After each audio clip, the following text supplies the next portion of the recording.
ಅಂದರೆ ಯಾಕೆ negativity? C, ನಾನು ಆಲ್ವೇಸ್ ಇವಾಗ ನನ್ನನ್ನು ಯಾರಾದರೂ ಒಂದು ಆ್ಯಂಕರಿಂಗ್ಗೆ ಅಂತ suggestion what is your strength ಅಂತ ಕೇಳಿದಾಗ ಏನು ಮಾಡಬೇಕು ನಾವು ಅಂದಾಗ ನಾನು ಯಾವಾಗಲೂ ಒಂದು ಮಾತು ಹೇಳ್ತೀನಿ, what ever the situation is, ಒಂದು ಸಲ ನೀವು ಆನ್ ಸ್ಕ್ರೀನ್ ಬಂದ ಮೇಲೆ ನೋ ಬಡಿ ಕ್ಯಾನ್ ಸ್ಟಾಪ್ ಯು. ಹೌದು, ಒಂದು ಸಲ ನೀವು ಆನ್ ಸ್ಕ್ರೀನ್ ಬಂದ ಮೇಲೆ there won't be anyone to stop you. ನಿಮ್ಮ ಮನಸ್ಸು, ಬ್ರೈನ್ನಲ್ಲಿ, ನಾಲಿಗೆಯಲ್ಲಿ ಏನಿರುತ್ತೋ ಅದೇ ನಿಮ್ಮನ್ನು ಮುಂದಕ್ಕೆ ತೊಗೊಂಡು ಹೋಗೋದು, 100% ಇನ್ಕ್ಲೂಡಿಂಗ್ ಸತ್ಯ. ಸಿನಿಮಾ.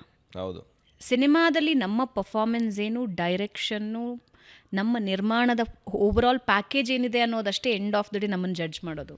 ಇದರಲ್ಲಿ ಟಾಕ್ಸಿಸಿಟಿ ಯಾಕೆ ಬರುತ್ತೆ?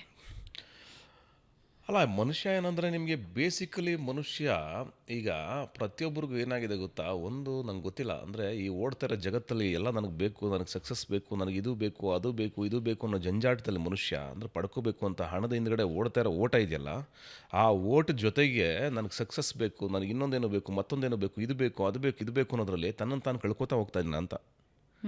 ಅಂದರೆ ಸಮಾಧಾನ ಇಲ್ಲ, ಓಕೆ, ತಾಳ್ಮೆ ಇಲ್ಲ, ನಿಂತು ಯೋಚನೆ ಮಾಡೋ ಶಕ್ತಿ ಇಲ್ಲ, ಆ ತಾಳ್ಮೆ ಕಳ್ಕೊತಾ ಇದ್ದೀನಿ ಅಂತ ಅನಿಸುತ್ತೆ.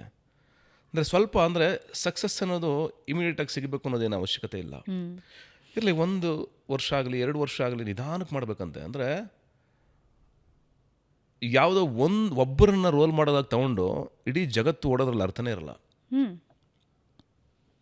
ಆ್ಯಕ್ಚುಲಿ ನಾನು ಹಳ್ಳಿಯಲ್ಲಿ ಬೆಳೆದಿರೋದ್ರಿಂದ ಅವತ್ತಿನ ಮನುಷ್ಯನ ಅಪೇಕ್ಷೆ ಏನಿತ್ತು ಅಂತಂದರೆ ಜಸ್ಟ್ ಇಷ್ಟೇ ಇದ್ದಿದ್ದು, ಎದ್ದೇಳಬೇಕು, ಗದ್ದೆಗೆ ಹೋಗ್ಬೇಕು, ನೀರು ಕಟ್ಟಬೇಕು, ಬರಬೇಕು. ಅದಾದಮೇಲೇನು ಅವನ ಅಪೇಕ್ಷೆ, ಊಟ ತಿಂಡಿ, ಅದಾದಮೇಲೇನು ಮಗುವಿಗೊಂದು ಎಜುಕೇಷನು, ಅದಾದಮೇಲೇನು ಅದರ ಮಗುವಿನ ಮದುವೆ ಜವಾಬ್ದಾರಿ. ಆ ಮದುವೆನೂ ಹೆಂಗಿರ್ತಾಯಿತ್ತು, ತುಂಬ ಸಿಂಪಲಾಗಿ ಸರಳವಾಗಿರ್ತಾಯಿತ್ತು.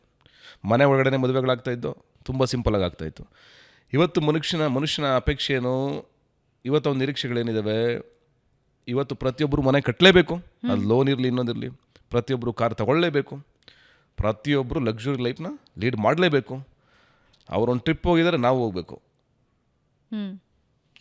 ಅವ್ರು ಈ ಥರ ಬಟ್ಟೆ ಆಸೆ ಪಡೋದ್ರಲ್ಲಿ ತಪ್ಪಲ್ಲ, ಆದರೆ ಏನಂದರೆ ಆಸೆಗೋಸ್ಕರನೇ ಬದುಕೋದು ತಪ್ಪು ಅಂತ ನಾನು ಹೇಳ್ತಾ ಇರೋದು. ಓಕೆ, ಆಸೆ ಪಡೋದು ತಪ್ಪಲ್ಲ. ಇವತ್ತು ನಾನು ಅಂದರೆ ಸಣ್ಣ ಪುಟ್ಟ ಪಾತ್ರ ಮಾಡ್ಕೊಂಡು ಬಂದು ಈ ಜಾಗದಲ್ಲಿ ಕೂತಿರೋದು, ಆಸೆ ಪಡೋದು ತಪ್ಪಲ್ಲ. ಈಗ ನಾನು ಹೀರೋ ಆಗಬೇಕು ಅಂತ, ಹೌದು, ಸಣ್ಣ ಪುಟ್ಟ ಪಾತ್ರ ಮಾಡೋಕ್ಕೆ ಶುರು ಮಾಡಿದಾಗಲೇ ಅದೇ.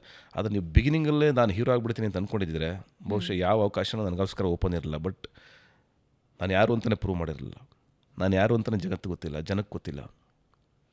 ಆದರೆ ನಾನು 5,000, 2,000, 200, 300, 50 ರೂಪಾಯಿನಲ್ಲಿ ಜೀವನ ಮಾಡಬೇಕಾದ್ರೂ ಭಾಳ ಎಕ್ಸ್ಟ್ರೀಮ್ಲಿ ಖುಷಿಯಾಗಿದ್ದೆ. ನಾನು ನೆನಪಿದೆ ನಮ್ಗೆ ಚೆನ್ನಾಗಿ.